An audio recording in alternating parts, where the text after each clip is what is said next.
what Representative Scalise told us this hour, we are going to keep schools in the focus. The head of one of America's biggest teachers unions is saying educators want to reopen classrooms just as much as parents do, but they're dodging specifics on when or how that will actually happen. Power panel now. Radio hosts Guy Benson and Leslie Marshall, both Fox News contributor. Different shows, except for this one, they're together. All right, let's get started, Guy, with, the transparency that we obviously are seeing now. They say they want to do it, but they don't really know how to do it. Does that even go together? Well, Harris, I'm sure that there are many, many rank-and-file teachers who are heartsick over the fact that their students are sitting at home in a failing situation where they're falling behind academically. They've been doing this for months and months, and their mental health is deteriorating. They're feeling emotionally unwell and isolated. It's a disaster for kids, and I think many of the teachers themselves understand that. The problem is the bosses in the union are holding out and slow-walking this entire process, and the union bosses, and we just heard from one of them, they can deny this. They can say it's all untrue. I saw one tweet from a teachers union nationally blaming everything on Republican talking points.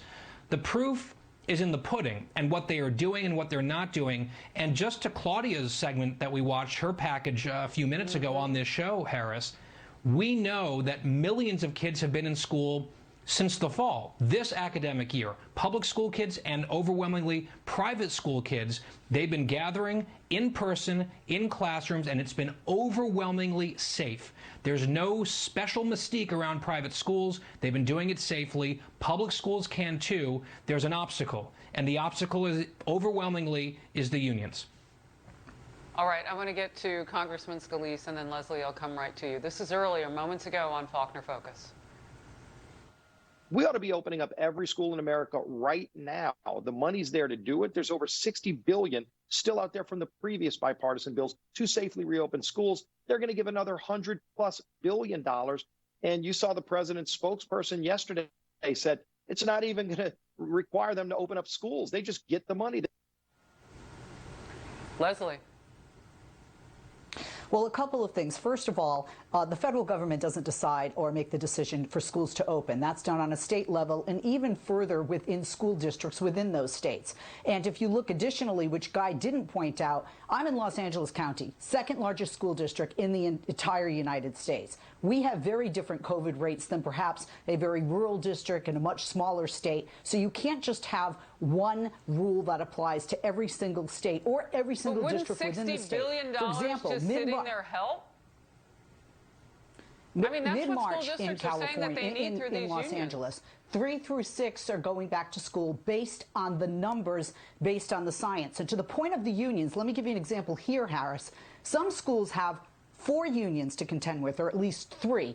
LA has a union, California has a union, and then there are 2 national unions, the AFT and the NEA. Not all of them agree with regard to vaccines. And one more thing, in communities where there are lesser ventilation systems, specifically communities of color, the Black and Latino communities, their schools are not in the same position ventilation-wise as some of the other districts, at least here in Los Angeles County. But I get back to the point of just can't make one rule across the board. The money that was already allocated, Representative Scalise said, $60 billion still sitting there, asking in this new relief bill for another $100 billion, and none of it is going for what you're talking about, Leslie, as it should be. If you want to reopen and you need those new ventilation systems, that's part of what the CDC actually called for. Vaccinating teachers was not.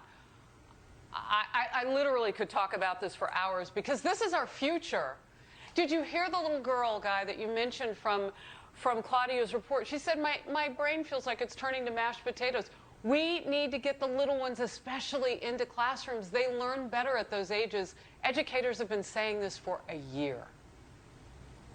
That's right. And the CDC data that we've actually seen shows that even in communities with significant spread of the virus, we know that it's nosedived, thank God, almost all across the country, but even where it has spread rapidly, schools are still significantly safer than the community writ large for those students. Dr. Fauci has said this. The data is overwhelming, and we don't need to dig into reports. We can look at private schools across the entire country that have been open. We can look at the entire school system in Florida. That's been open since August with very few negative impacts. That's what's really important. And briefly, Harris, to your point, if they're going to ask for if they're going to ask for $128 billion more dollars, and they haven't spent $60 billion for schools, and in the new package, the majority of that money doesn't get spent till after 2023, I begin to suspect that this actually doesn't have anything to do with reopening schools safely and has to do with other priorities for adults, not kids. All right.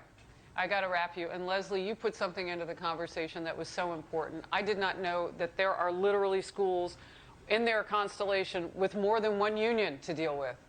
I mean, that just seems like a nightmare scenario to try to get everybody to agree. Thank you for that nugget. All right, I'll let you both go. Thank you.